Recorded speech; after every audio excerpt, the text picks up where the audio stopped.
in the neighborhood. Ain't it fun? Always on the run. That's how it's done on Christmas vacation. Let's go let the hose and light the lights. Get a toasty fire burning bright. Give St. Nick the warmest welcome that he's ever had. We're so glad it's Christmas vacation. And when the nights are peaceful and serene, we can cuddle up and do our Christmas dreaming.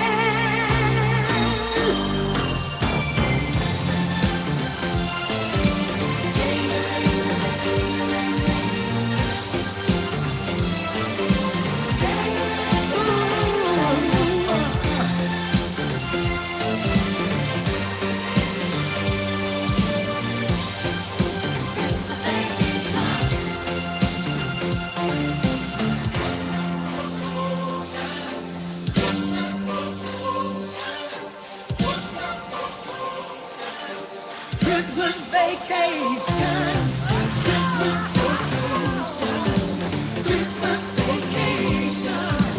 We're so glad it's Christmas vacation. Fa la la la la and ho ho ho. Jingle jangle jingle as we go. Let the spirit of the season carry us away. Hip hip hooray for Christmas vacation.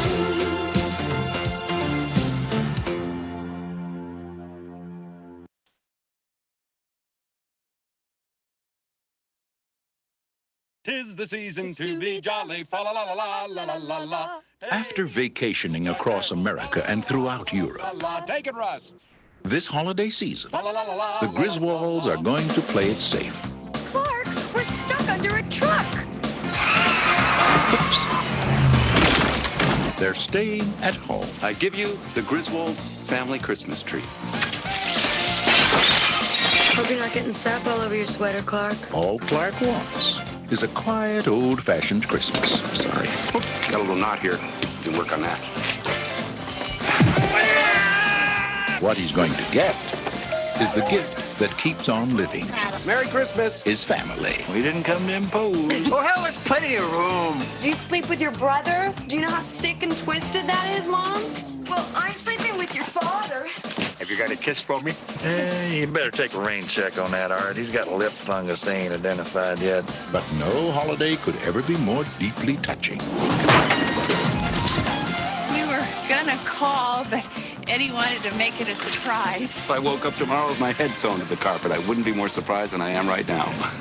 We're really gonna fly down the hill with this stuff. So genuinely moving. Can I refill your eggnog for you?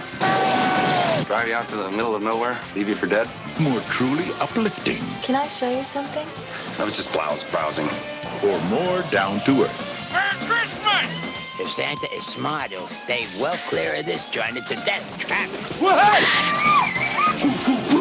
Than Christmas with the Griswolds.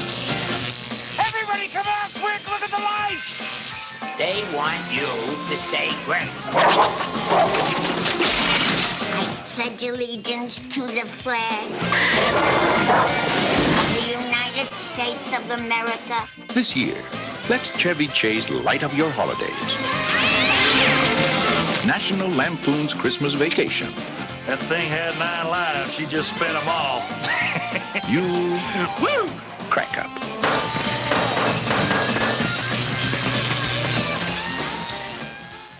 Our host for the evening has appeared on Access TV, Comedy Central, and iHeartRadio. Please join me in welcoming Tim Crompierre.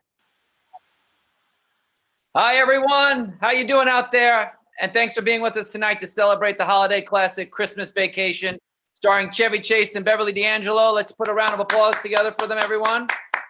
So without any further ado, let me bring in the stars of tonight's show, Clark and Ellen Griswold. Please, everyone at home, let's put our hands together for Chevy Chase and Beverly D'Angelo. Hi, guys. Hi, everybody. Hi, Bev. Hi, Chevy. Hi, everybody. Cheers. Hi, Tim. Is it Hi. Tim? My cup matches my sweater. What? Your sweater looks fabulous. Thank you. No, I've got a sweater on my cup, I'm saying.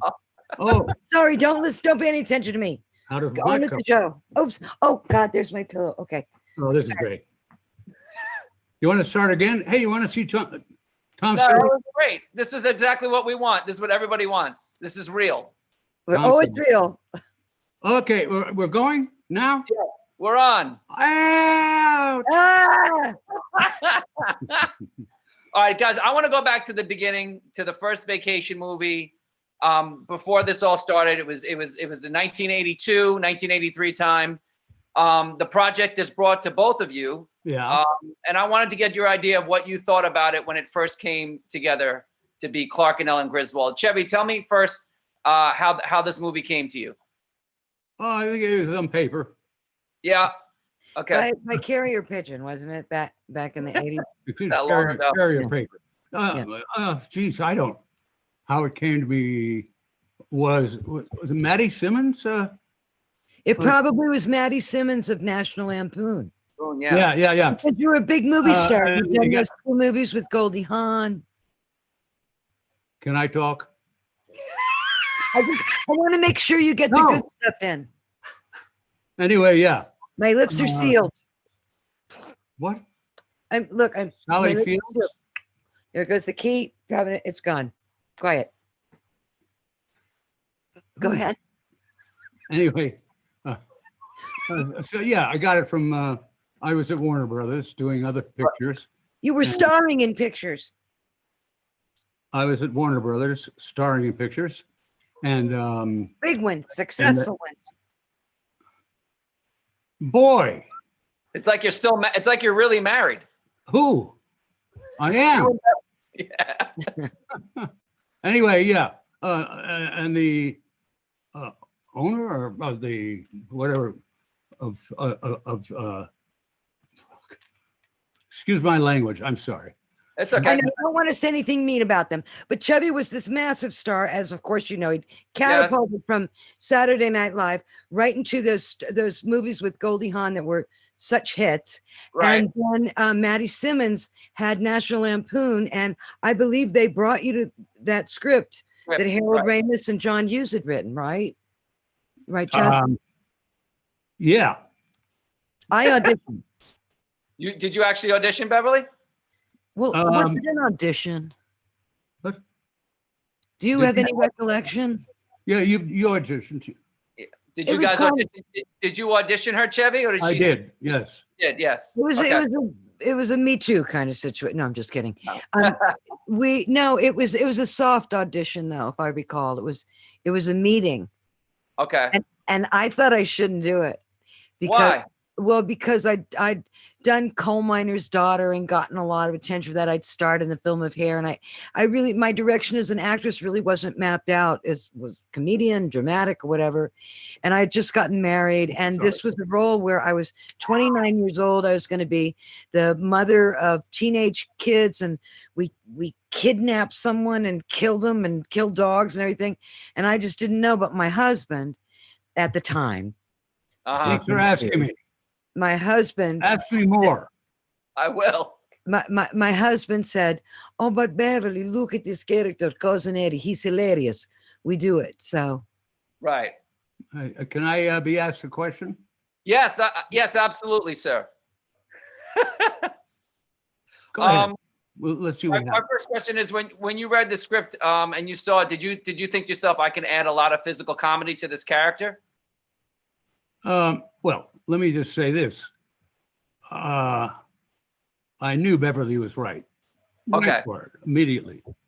And although I didn't know she'd talk so much. Anyway, it's my secret. There she goes. Anyway. It's my secret weapon. Anyway, my feet are lemons? What? Anyway. All of the pictures that I do and did and things involve physical comedy, if that's the question. Yeah. Because I don't think there's any other kind of comedy. And by that, I mean, it's the way you say a line. That's physical. It's the way you, That's interesting. that's physical. It's That's the way you interesting. walk. So there's no other kind of comedy. You do have a funny walk. I noticed that. Who was that? You can walk funny. I've seen it's your hands. That's everybody asks me what's the funniest thing about you. And Chevy has the funniest hands. He does There funny you have hand it. things. You do funny things with your hands. You Well, do. with that said, with all the funny stuff going on in the movie, was there ever a scene where you guys got the giggles so bad it was really hard to get through it in Christmas Vacation? Probably. Probably. I'm just trying to think of. No, I don't know. Probably, yeah. But then you see, we do it right. So how would I remember the probably one? Was there one, Beverly, that got away from you where you just couldn't? It was so hard for you to keep it together. Well, Chevy makes me laugh every time if he says hello, I start laughing. But, but we mean business when we make these movies. We're thinking of the audience and we're thinking of the script and we want to deliver it. You are. And so we do have. I'm thinking of lunch. I have a tendency to want to really, that's not productive. I don't have COVID. I have a tendency to want to really, get it right. And that's not funny. Right. No, that is good. But that is good. That's perfect. It's keeping it together and it's keeping it professional. And you just let it go. How much improv did you guys do in the movie? As far The whole as thing was improv. What's that? The plot was improv. Lines. Yeah. You knew your lines, but you went with it. How many times did you do a take for each scene as far as comedy's concerned? I said we never knew our lines. And you said, yeah, you knew your lines. And what's the matter with you? I thought you said you knew your line. No. I feel like I'm moderating the debates right now. This is great. No, here's the real thing. I mean, with us, it really was improv. Right. As I pointed out just a little bit ago. For us, for the two of us, and it's one of the reasons why we wanted to work together, is we don't just say lines or. We have a thing. It's not like I'm Sam Neill, and I love Sam, but yeah, we ordinarily look at each other and we just wing it. We got a thing. I don't think I'm trying to remember. If it's possible, maybe in the first one, but I'm trying to remember if anyone actually tried to direct us. Tried to what? Direct us in the sense of because Chevy and I had this. Look, Harold Ramis was the first one, yeah. He was key. He was key to making a great movie. And the first shot of the first movie was me putting our bags on the top of the what was it? The family fun wagon or whatever that. Swell. Thanks for clearing it up. Yeah. Anyway, and it was in our garage of the house that we lived in, supposedly. And right away I said, "How do you want me to do this? What do you want my attitude to be?" And Harold said, funny. Funny. And by the way, Harold Ramis was one of the funniest guys I ever knew. And he'd been with Second City and all of that stuff. And so I did it funny and backed the car out funny and almost hit Harold, who said, "Don't drive the car on me. Don't do it." You used to make fun of Harold though, because Harold directed you in Caddyshack, didn't he? Yes. And but he was rather a novice, and I remember you used to do your impersonation of Harold was, "Okay, lock the chop and block it. All right, lunch." Remember that? The only thing I did of Harold was, and cut. I mean, lunch. No, chop and block and lock it. No, and cut. Yeah. I mean, what? But all right, Harold was a marvelous. We have some questions from the audience. Oh, good. Out there, and I'm gonna try to get through as many as I can. Okay. Are you gonna answer them? I'm sorry. Never mind. Okay. This first question is from Jessica and John Garrett out of Nebraska. What do you think the Griswold family quarantine would look like? Oh, that's a great question. We'd probably eat a lot of corn throughout the day. And corn would be the staple, definitely. Yeah, that would be the staple. We'd get that corn in there. Let's get some corn in here. Let's stock up on the corn. Would you put your Christmas lights up early if you were in quarantine with the Griswolds? We'd have them up immediately. Would they be with us in this quarantine? Yes. Oh, well then we'd be playing a lot of Scrabble and definitely Scrabble. Scrabble. And we'd be this game I play now. This is kind of off topic, but there's this thing. It's called Unsolved Murder Mysteries, and you send away and you get the evidence and the witness statements, and it kills a whole 3 hours. Just saying, if you want to buy some COVID. You have 3 hours to kill. It just killed 3 minutes. Let's move on to the next one. Yes. This is from Ira David Wood III. Oh, the third? Yes. What's the funniest two weren't enough? No, come on the now. funniest blooper you can remember while filming Christmas Vacation? Say again. The funniest. What's the funniest blooper you can remember from filming Christmas Vacation? Blooper. Yes. Geez. That's in the movie or that happened while Yeah, sure. That's in the movie. Was there a line that just set you Oh up? yeah, I remember now. The squirrel unfortunately got a hold of my father's genitals, sort of. But that happened in the background. And really? Yeah, so I replaced the squirrel on his back. Really? Squirrel. Yeah, really. Get rid of the live squirrel. The live squirrel was uncontrollable. There only was the live squirrel. The live squirrel. That was the live but squirrel.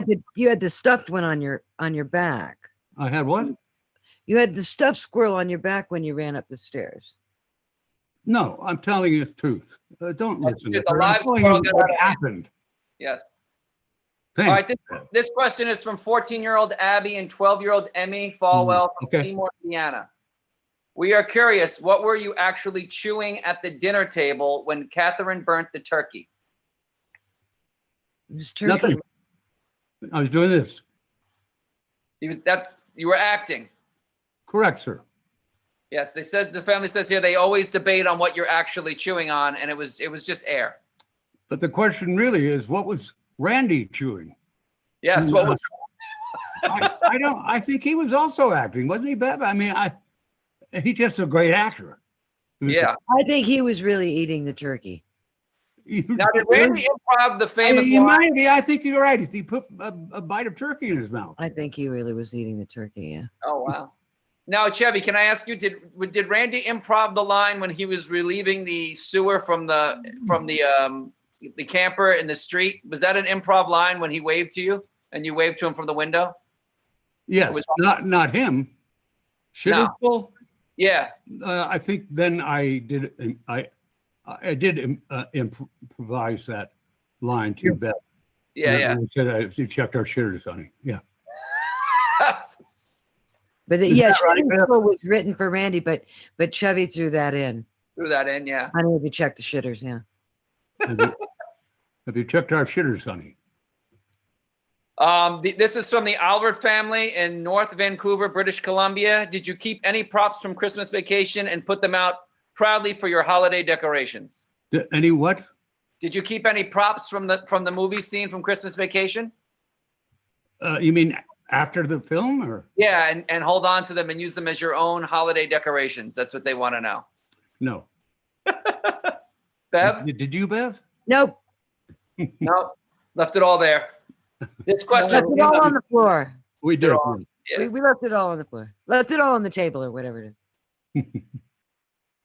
All right, this is a long one from Mark Saparo. Mark asks, I read that John Hughes' earliest drafts of Christmas Vacation, and instead of Clark wanting to surprise the family with the swimming pool, he was going to take them to Wally World on Christmas Day.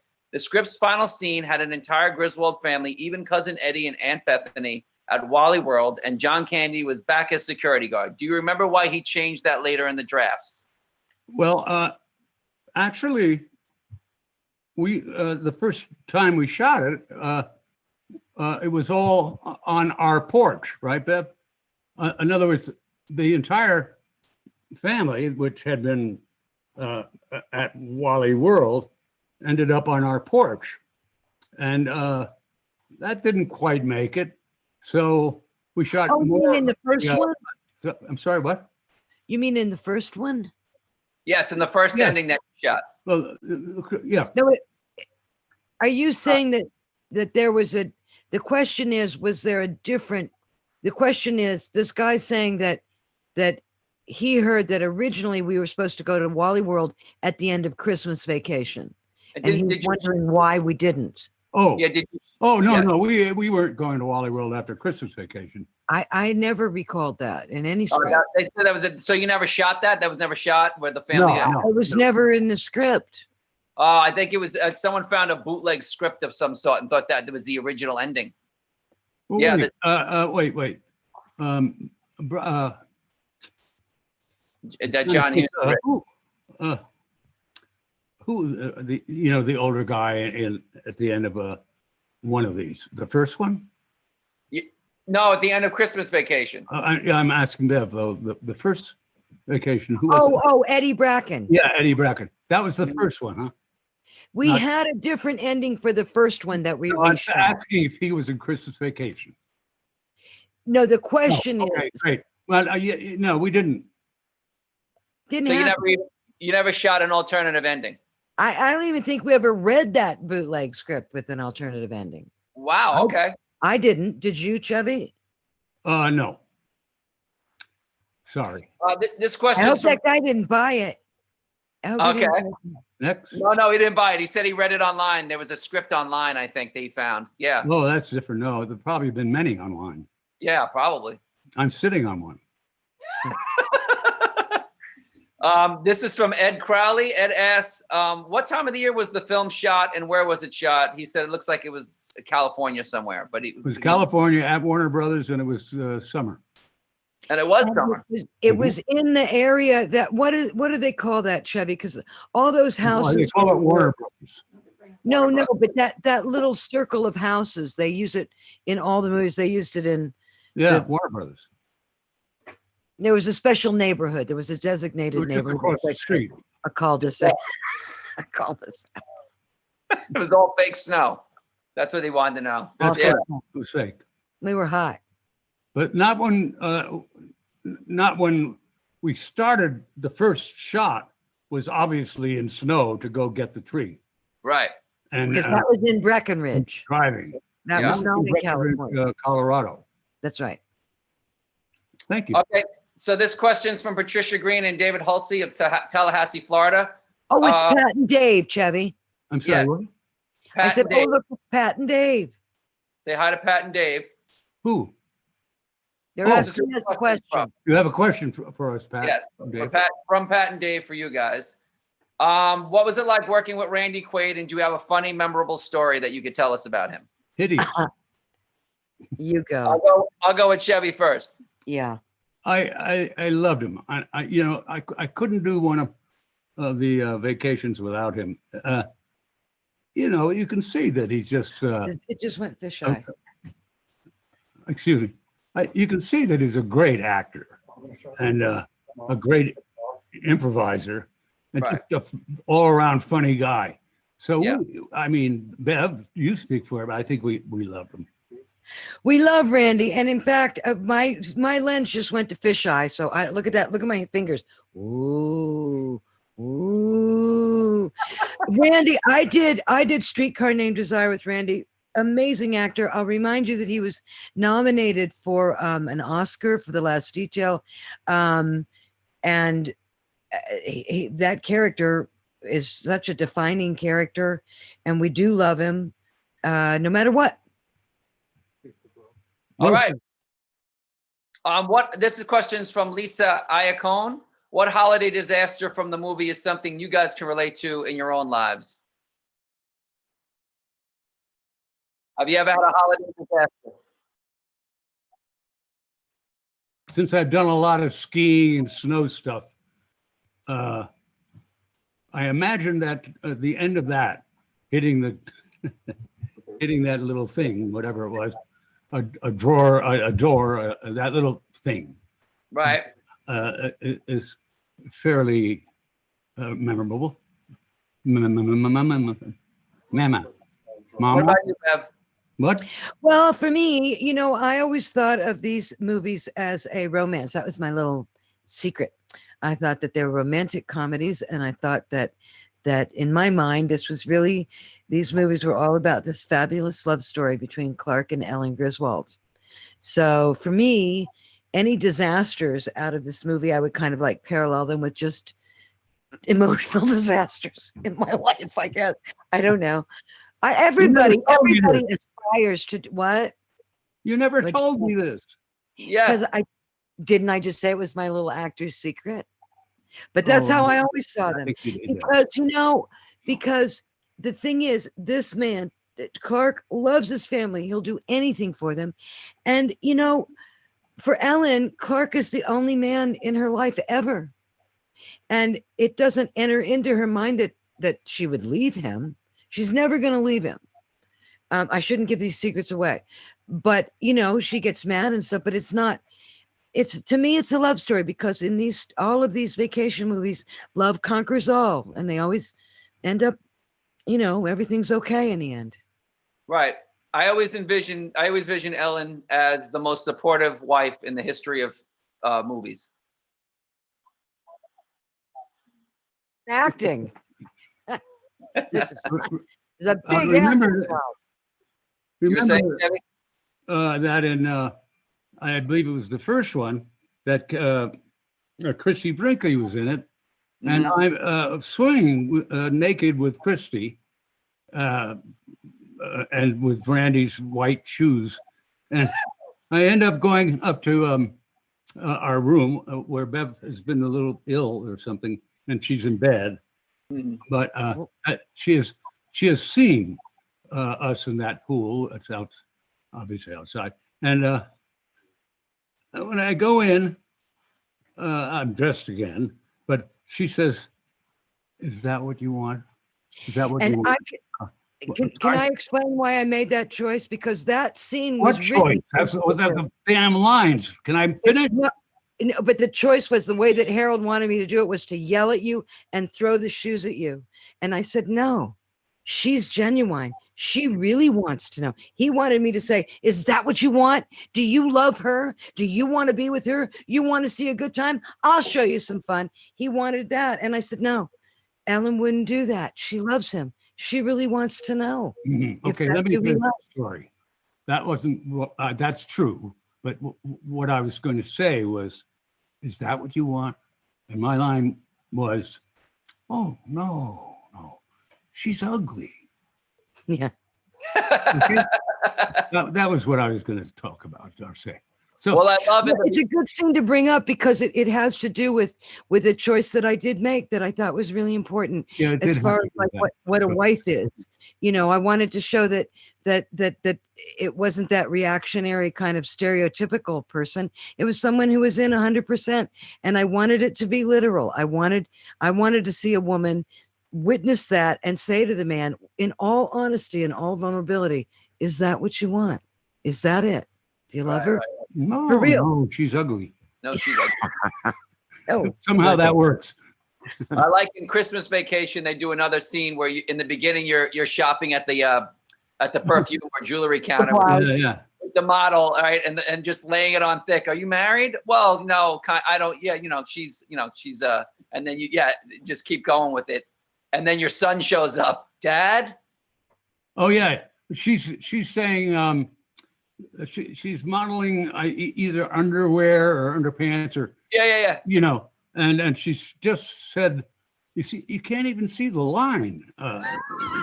In other words, she had underpants under the, what do you call those things, Beth? It's like a thong under the garter belt. No, it didn't matter. Hi, Tim. Hi. What you're wearing, what she's wearing over the undies. A negligee. Holy Moses, Janie. Suffice it to say, it was a scene full of Freudian slips. The model in the beginning No, not thongs. No, she's wearing. That's what I said. Now that's what Tim's wearing. I am actually. I don't have pants on. That's the theme of the show. Honey, any of you. The very first shot in the movie. Stockings? Okay, I'm sorry, please. Underwear. Sounds like something over the underwear that's a what's the full word? A bodysuit? Something over the underwear. Leotard. stockings. Like, what are you wearing? What is that called? What's that called? Bodysuit. What? Tights. Tights. Tights. There we go. Makes sense. Anyway, she's wearing tights and saying, because of the underwear was under, see, you can't even see the line. And I'm really excited to look at that. And Russ comes in, my son. And it's kind of surprising me. It's like, Russ, see, you can't even see the line. And that's the first joke, I guess, in the movie. Yeah. And the wrong movie, of course. We're not talking about that one. That was played by Johnny Galecki. Johnny Galecki. Johnny Galecki was a big man. All right, so this question's from Dawn Lund. Besides Christmas Vacation, what is your personal favorite Christmas movie? I'll go Chevy first. I would say it would be Jimmy Stewart and I don't remember. It's a Wonderful Life. Yes, it's a Wonderful Life. Do you watch that every year? Is that something you could do every holiday season? No, I don't think I've ever really seen it. Yes, I've seen it many times. It's beautiful. I really like it. I mean, it's not. Actually, I think it's put down in the TV Guide things as a comedy, but it's just a very lovely movie. Yeah, it's a masterpiece. Thank you. You're welcome. Beverly, what's your favorite holiday movie that you watch? I'd have to say It's a Wonderful Life too. Oh, really? But yes, it's really, really amazed me at how Christmas Vacation has become so much a part of our culture. That it's a constant. I'm really surprised that it's even around still. No, it's in that level of every movie that people watch during Christmas. It's It's a Wonderful Life. I think the Home Alone movie, the first one, a lot of people like to watch. Home Alone, yeah. Yeah, and also You'll Shoot Your Eye Out, a Christmas Carol is always popular. I don't know that one. Yeah, You'll Shoot Your Eye Out. Well, the Christmas Carol, that's a famous line in the movie. Some people call it, You'll shoot your eye out. When the kid gets the BB gun, all he wants is the BB gun for Christmas. No. Chevy, is this ringing a bell? But I know everybody at home knows what I'm talking about. Well, okay, sorry. hey. I hate to not know what people are talking about. I'm yeah, gonna I'm Google it right now. Wait a minute. How about I'm this? gonna Google it What do you right think now. This is? What's it called? You'll Shoot Your Eye Out. Oh, look at that from Caddyshack. We got a Bushwood cap. Beautiful. Yeah, and it was never worn in the Caddyshack. No? No, this is one I took home. Oh, that's an original from the actual movie? No, it wasn't in the movie. It wasn't in the movie. No, it's an original from my hat. A friend made a few of them, like 6 or something, and gave me this. Beautiful. Thank you. Good night, everybody. We have some. You're not going anywhere. We have some clips from the movie we want to show. Good. Okay. I'm going to ask you. I'm going to do the first clip, and we're going to watch it first, and then I'm going to have you guys talk about it. This is the famous sticky finger scene that Bev was talking about earlier. One of her favorite scenes from the movie. Right. I believe, Clark has the sap stuck on his hands, and now they're in bed at night after the tree. So let's roll that Chevy's idea, and then we'll come back to it.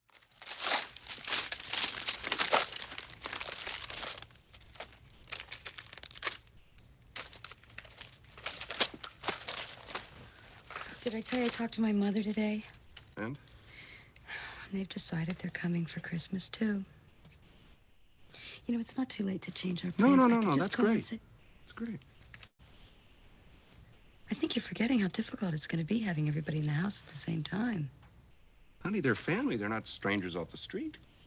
All they do is argue. Christmas is about resolving differences and seeing through the petty problems of family life. Yeah.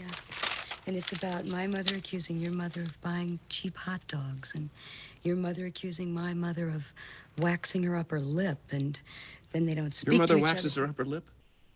She has for years. Doesn't show. I don't know, Sparky. I just have this feeling Ellen, that it's not gonna... I want to have Christmas here in our house. It means a lot to me. All my life I've wanted to have a big family Christmas. It's just that I know how you build things up in your mind, Sparky. You set standards that no family event can ever live up to. When have I ever done that? Parties, weddings, Night, honey. anniversaries, funerals, holidays, vacations. That was great. So, Chevy, let me ask you, what did you actually put something on your figures before you shot that scene? No. No. No, I pretended that the sap was on my fingers. Otherwise, I would have pulled her hair out. It was acting. Yeah. We were acting. You were acting. Why was that your favorite scene, Beverly? Oh, it's very funny. Because of the sap and because Chevy improvised, because that was Chevy's idea. Yeah. You know, it was a scene with a lot of exposition, you know. We had to get a lot of information out. It was all exposition, I think. Yeah, exactly. And that's not really, you don't kind of, you know, he just said, but what about if my fingers were, and then he started, you know, turning the pages of the magazine and it stuck and he handed me something and I pretended it stuck and then he grabbed it. I just liked it. Maybe it's not as good as I thought. I liked it though. Oh, that's one of my favorite scenes. It's such a great scene. Also, I want to know how you keep a straight face when you're shooting a scene like that. Oh, yeah. Him? Yes. I mean, we have to. That's why. That's what we do. Yeah. I didn't know if there was That's entertainment. All right. The next scene is Chevy, is you falling off the roof while you were putting up those iconic Christmas lights. Tell me, what do you remember about shooting that scene when you most?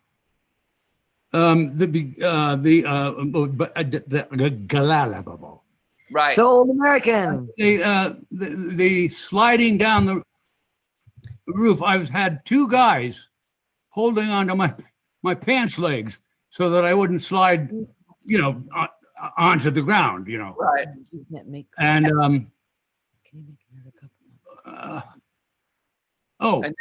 and then later, when I dropped from holding the what do you call it? The toilet was there from the toilet was there from what? Oh, from Lethal Weapon. It happened to be on the lawn. It's because it was the same neighborhood where they made all of those Warner Brothers movies. Yeah, it was basically the same house from the So outside. the toilet bowl that they used to explode in Lethal Weapon was in the bushes of. It was not in the. It was on the lawn, and but the prop guys just took it and threw it behind the bushes. Why did get it out of the shot? Who knew that I'd be falling on the toilet? Right. Well, let's roll the scene and watch it. Now we know that Chevy falls on a toilet when he comes off. Let's roll scene.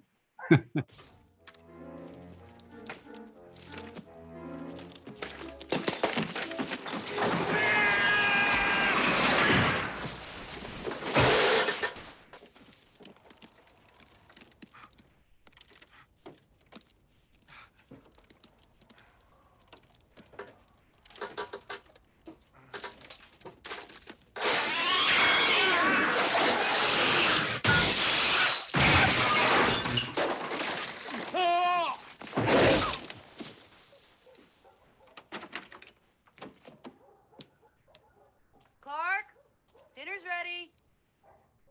Okay, honey. Starving.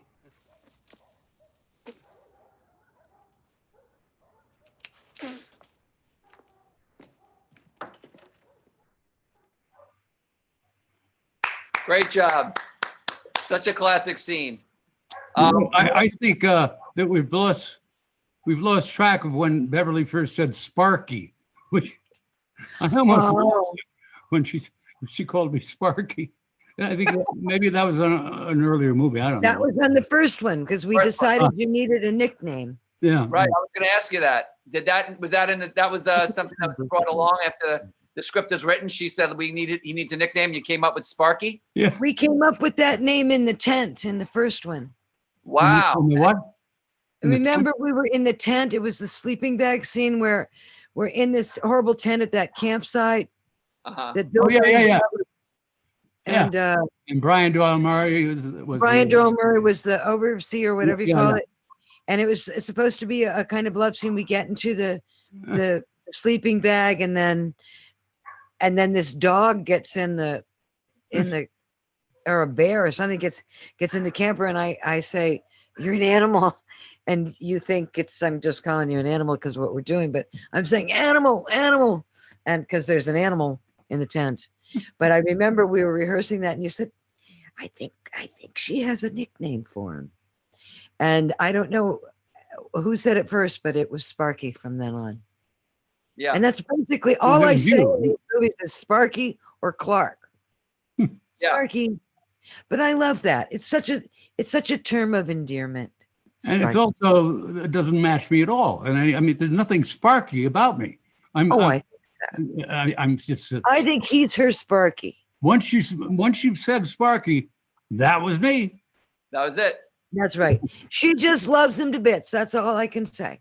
Thank you. Ellen Griswold just loves him to bits.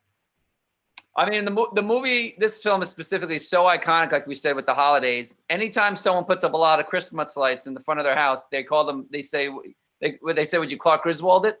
That's it. I'm putting up my lights last week. I do a lot of lights. All my neighbors they all call me Clark Griswold in the neighborhood. And that's how much of an influence this movie has had on the holiday season. It's really amazing. It's kind of sad, isn't it? I don't think it's sad. Me neither. I wear it like a badge of honor. Yeah. I asked my wife to start calling me Sparky, but she refused. There's the rub. Or not. Yeah.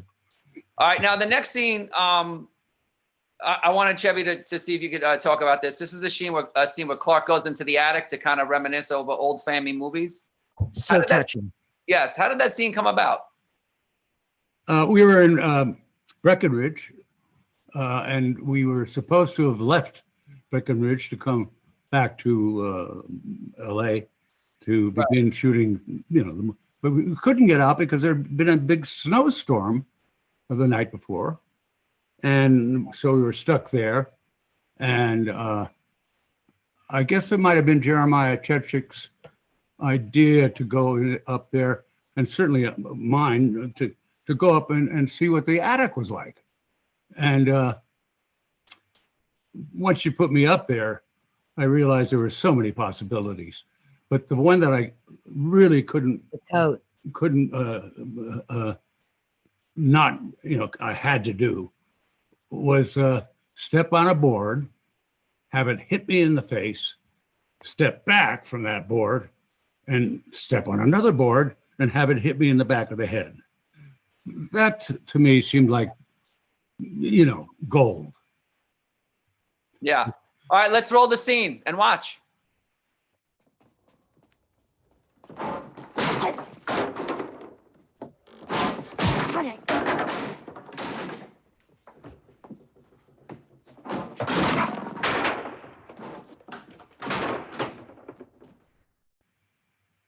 There you have it. That gives it a follow-up question. Were there any scenes where you actually really did hurt yourself and they had to stop for a couple of days or anything like that?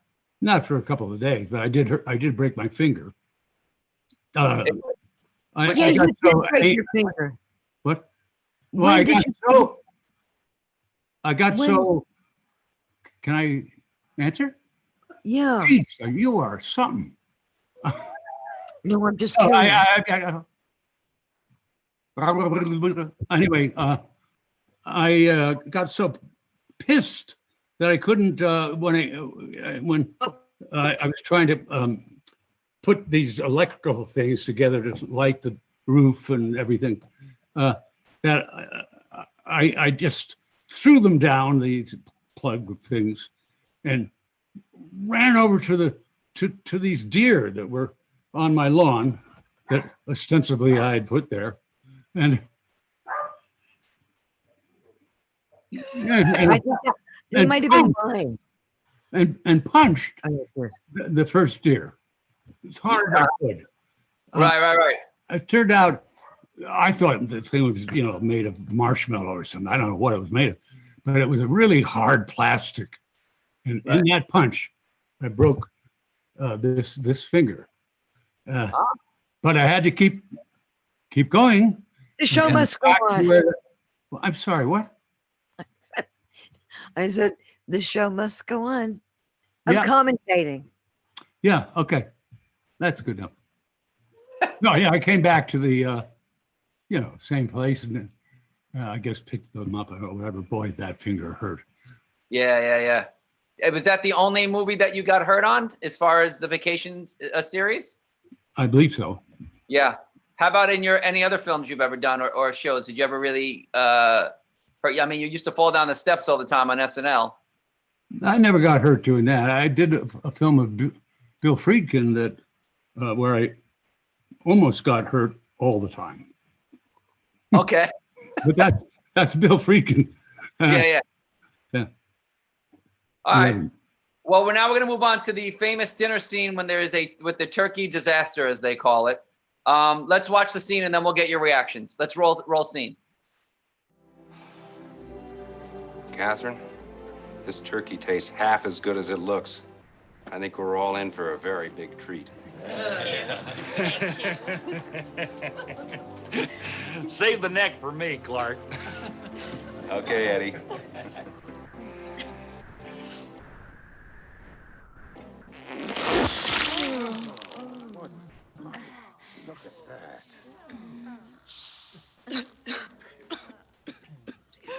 Sorry. Why are you crying? I told you we put it in too early. Oh, it's just a little dry. It's fine. I told you. Here's the heart. That is so funny. That's so funny. And what about Miriam? Here's the heart. They shouldn't have cut there because here's the heart turned out to be a can. Yeah. In the middle of the turkey, but it doesn't matter. Yeah, that's a funny scene. Did they have to shoot that several times and put the turkey back together? What do you mean? What did they what? Did you have to put the turkey back together to reshoot that scene every time? Well, we didn't reshoot it every time. I believe we had different turkeys. Yeah. Oh, okay. You can see that it's a different angle. Uh-huh. So the angle on me with the turkey probably was one take. It might have been more, but I don't think so. We had different turkeys. I think we might have used multiple cameras on that shot. Yeah. Maybe, but we had different turkeys because not all of them would explode. That was a big day. I actually remember that was a day when there was a lot of time devoted to getting the turkey right. And it was only that last one that worked. Oh, is that the last turkey? That was the last turkey. I do remember that. It was like, and now here's the turkey shot. And then it'd be like, no. I think there were 3 turkeys, if memory serves. And all the co-stars around the table, you think about the talent that is surrounded in that table and some of the legends. I mean, E.G. Marshall, Mae Questel, Doris Roberts, Diane Ladd, they're all right there. I mean, there's some really famous actors and actresses. Well, you know that Mae Questel was Betty Boop. Yes. Yeah. Yeah. Questel, not Questel. Questel. There you have it. There it is. I messed it up the first time. That's all right. I messed up everything the first time. Okay. I got it on take 2. Can you guys talk? How were they on the set? Were they just the consummate professionals and got everything?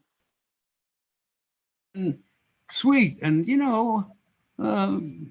I think Mae was a little aged, but she didn't screw up anything. And who played my mother again? Diane Ladd. Yeah, Diane Ladd was not really elderly yet, so she was sort of clowning around a lot, and kind of funny. And everybody was nice and sweet and good. Not as good as me, but good. We had incredible veterans there. We were in the presence of real, live, great and devoted actors, and they loved being there every day. They really did. They loved to work. Bill Hickey was one of the finest teachers, actually. William Hickey was a great teacher, yeah. He was a great teacher and highly esteemed. Diane Ladd, of course, highly esteemed actress. Doris Roberts. Everybody got to know her shortly after that, but she'd been around forever. And E.G. Marshall was in 12 Angry Men. These were heavy TV show where still to be working, because if you think that old people don't work now, in 1988 they really didn't work, and it was it was special, to be around those the elders, Yeah, it definitely was. All right, I have a question from the audience. This is from Kathy Kluiver. I heard you needed to take ice skating lessons as part of Christmas Vacation. What was the scene? What was that scene about? Is that true? Yes, it is true, because I was in Canada at the time. Because remember, Chevy, for the first one, every time we did a vacation movie, I was living with a different man. And on the Christmas Vacation, that was the Irish guy. And I was in Canada because he was directing a film there. And I had to go to this ice skating rink to learn how to ice skate. And then I learned how to ice skate, kind of. And then they cut the scene. We were supposed to have an ice skating scene. Oh, I should have remembered that. Did you ice skate? Did you have to learn to ice skate? Or did we not have the ice skating scene? He was a very good ice skater, actually. I ice skated on SNL. And I skated very fast to the edge of the thing and fell over the thing. Is that true? Yes. Well, so is that why we had the ice skating scene in there for 5 minutes? Yes, I asked for one. You're lying. Oh, all right. You're lying. Okay, I lied. It's okay. Anyway, I learned how to ice skate. That's true. Is that from the same bootleg guy? Who? Well, there was another person who said that we were supposed to go to Wally World. No, it was a different person. Different person found that question out. Yeah. Okay, let's go. Where are we going? Where are we going? We're here. We're here because we're here. Say hi to everybody. We have 3,000 people watching. Oh my God. Really? Oh, that's great. Yeah, 3,000 people watching. That's wonderful. That's wonderful. Wow. Oh, hi, everybody. I mean it. Hi. How great. Welcome. Thank you. Thank you.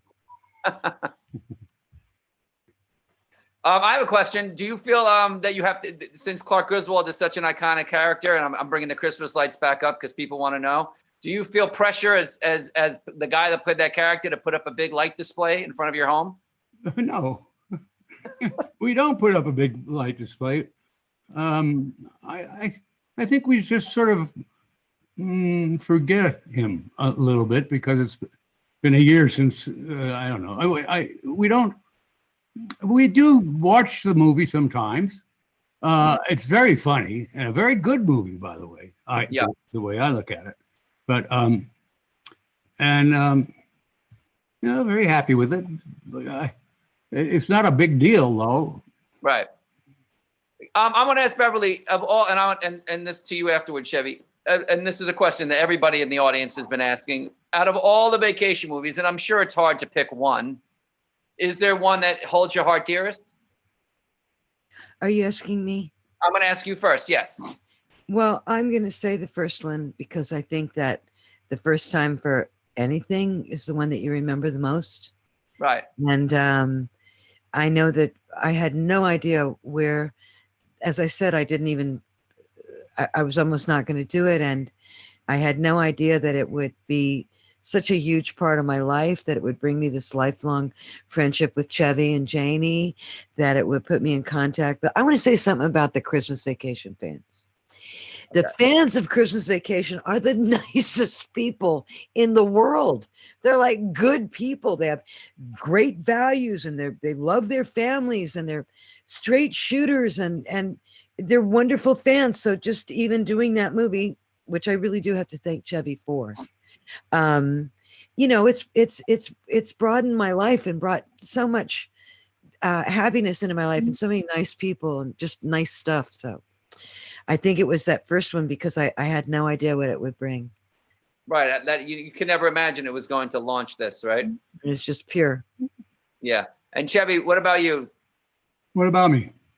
It was a question about which vacation. Which movie from the vacation franchise do you hold nearest and dearest, if you hold one nearest and dearest? Boy, each one has its thing. Yeah. I'm just reminded of Eric Idle. European Vacation. Yeah. European Vacations. European. Oh God, yeah. But I love him, and it was great to have him there. But yeah, European Vacation was terrific. And the first one clearly set the standard. And the third one was what was that? Christmas. Christmas. Oh. Yeah, Christmas was the third one. Well, I sure loved that one. I like they all were fun to do. And the point of doing them was these are fun to do. Right. Some movies that I made, I don't know, 50 some, I don't know, a lot of movies that I've forgotten about. This one you remember. Sure. I did. This one will live on forever. That's for sure. Thank you. And I love European Vacation. It's actually of all one of my favorite ones. I think Rusty and in it there's a scene where he's about to score for the first time, and you're in Germany and you're dancing on stage, and then you cause a ruckus. He might pork her. Yeah, and the bells go off, and he's about to just get lucky for the first time, and they're like, those bells only ring when they're going to kill somebody, and he just stops and goes, Dad, and then he takes off. And you have to run for the train. I think that was one of the funniest. You really know these movies, Tim. Well, I am a professional, somewhat. You are certainly a professional. You know your stuff. It's great. Yeah, I mean, all the movies. And Beverly, you talk about how you weren't going to do the movie, the first one. You were kind of debating on it. Because I was 29. I didn't want to play the mother of 16-year-olds. Unless it was, another coal miner's daughter. Right. I mean, and I didn't know what path I was going to go on. I didn't know if it was like a dramatic acting or singing. I thought I was going to be a singer, or I didn't know where I was going. I still don't, but I had no idea that this would be what it turned out to be. Who was the coal miner? Patsy Cline, and then next was the what? Who was the coal miner? Who's the coal miner? Levon Helm. Oh. Yeah. Great film. Yeah. It's a wonderful film. Playing Patsy Cline was a real, just an amazing. It was so I was coming from that to Vacation, and I remembered thinking that it was really an acting job, because honestly, I certainly at that time I was insane and wild. So to play a suburban housewife, it was actually acting. I swear to God, it was acting. I had to act. But then as time went on, I kind of, I don't know. It's all acting. It's all acting. Life is acting. Sometimes playing the straight man is the hardest part of doing a comedy. I mean, doing comedy is harder than drama in a lot of ways. Thank you. You're welcome. Gesundheit. That's what she said. Yeah, it's exactly what she said. More than once. So it's when you came out of doing the first Vacation movie, did you think to yourself, I want to do a drama immediately after this? Me? I'm going right to Bev, and then I'm coming to you, Chevy. Yes. Oh no, I just moved out of the country. I moved to Italy then. You did? Very funny country. See what you did, Chevy? She shot the movie. She's like, I got to get out of this country. Yeah. Got to get out of Hollywood, yeah. I've had an interesting trajectory, but that's not what we're here to talk about. Chevy, I have a question too. Someone asked, we had a random question from a listener out there. Do you consider the movie Funny Farm, which again, a classic, and I love it. that movie. Such a great movie. I mean, with the snakes, the eels in the water. I mean, what's better than that? And Madeline Stowe. So you guys were great together. You really were. Do you consider that a holiday film? They want to know if you can consider that a holiday movie. Well, it doesn't come close to Christmas Vacation No? as a holiday movie, but there is snow. There are ducks that can't get back in the pond. There is Madeline. They're those tall guys. You know, I mean, by the way, Madeline married one of them. She did? Yeah. Anyway. Was that an on-set romance? I have to say George Roy Hill, without a doubt, is the greatest director. Brilliant director. I've ever worked with, and a wonderful person. You know, and yeah, you could call it a Christmas film, but if you had the choice, you'd probably want to see Vacation. Yes. This question's from Melissa Reed. She wanted to know, was there a point of shooting the original Vacation movie where you thought to yourself, wow, this is going to be something that's going to go on and on and on? Or was it just one and we just one and done? I'll go to Chevy first.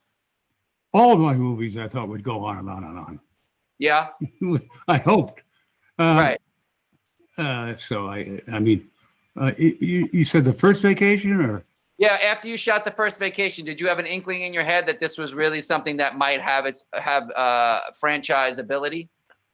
I didn't think that way. No. I thought that was really fun, you know, that kind of thinking. Right.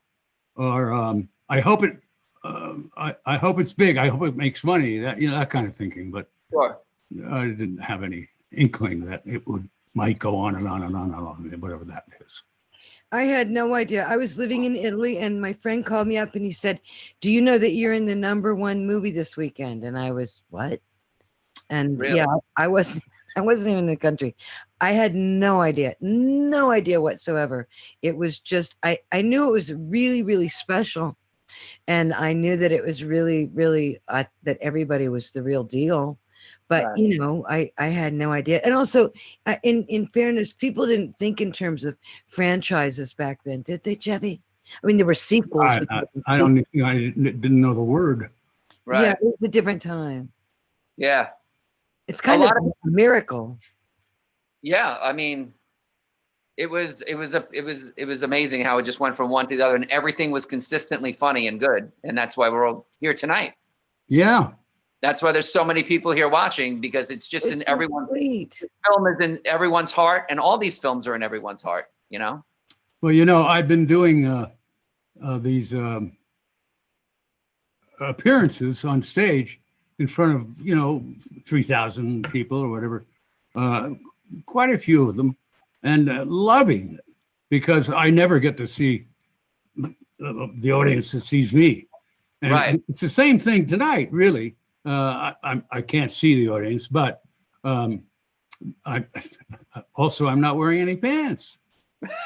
None of us are. Remember, Tim's in a thong, I'm in a bikini, and are you in Depends? Oh my God. The next question a lot of people wanted to know about was the writer John Hughes. Did he have a lot to do with on set? And what No. He wasn't. No, he wasn't, and I'll tell you why. But he was on the line. And I'll tell you why. Okay. Look at her. Anyway. I don't know. I'm sorry. It's ridiculous. He wrote a terrific story, not script really, and very funny stuff. So then it was left up to Harold Ramis and I to take that and work with it for a script. And it took us a better part of a year to make it funny. And it didn't mean that John wasn't a brilliant writer or couldn't make things funny, but and he had made other movies that were funny, but that's my answer. He didn't show up much for that, and we made it into what it was. You mean the first one or Christmas? It was a question of Christmas. Talking about the first one? Which one were you asking about? Well, I would say with all of them, was he heavily involved in all of them, and not even just Christmas? he was. He was on the lot. That's what I said. He did not get himself involved in the filming, but the pre-filming of these very much. He had plenty to do in his own life. He had plenty of good films to make, and I'm sure he was happy to sit back and take some money from it. Sure. He had written that first Vacation, and it kind of launched him into his own genre, the Jean-used genre.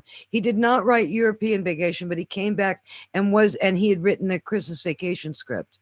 He was on the lot, but he was not on the script because by that time he had his empire going. No, he didn't write the script for Christmas Vacation. He worked on the script for Christmas Vacation. No. Who did? We put his name there. Oh. Aha. Inside stuff right there. Well, no, it was the right thing to do. Sure. It wasn't about he's asking for the credit. It was more that he deserved the credit because he'd written a very funny book, basically, about it, or story. A short story, yeah. It was a short story about Christmas. Yeah. And then it turned into a script. Yeah, it just did it on its own. Right. Yeah.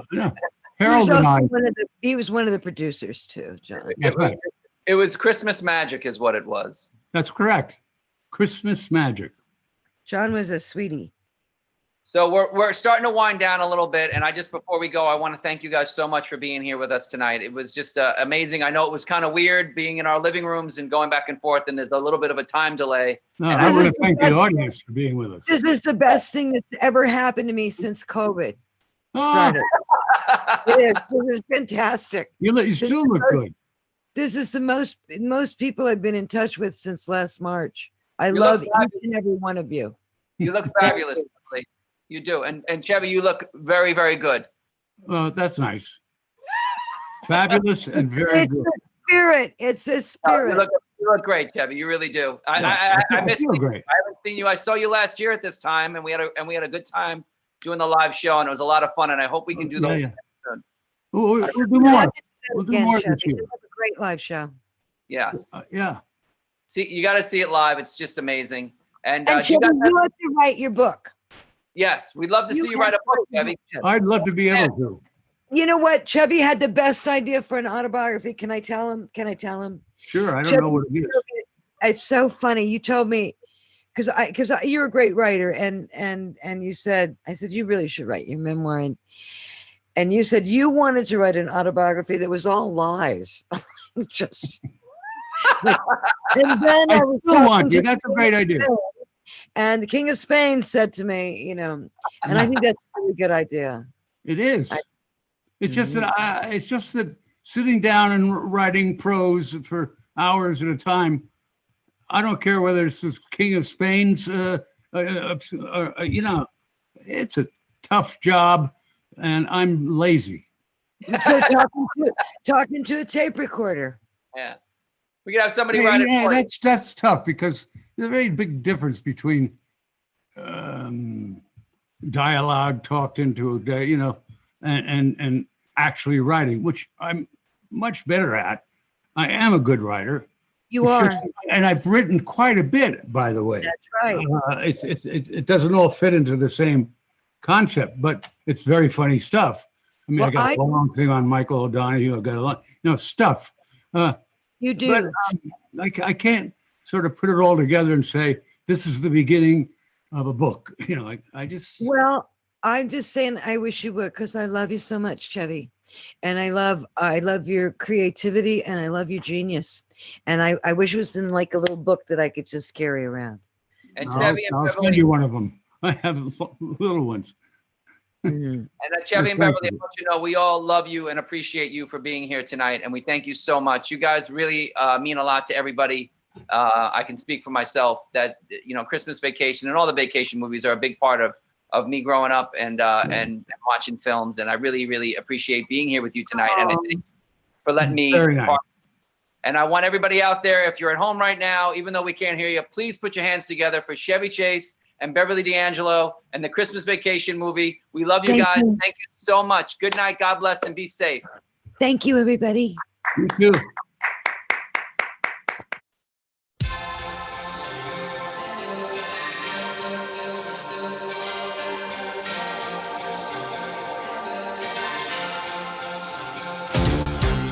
It's that time.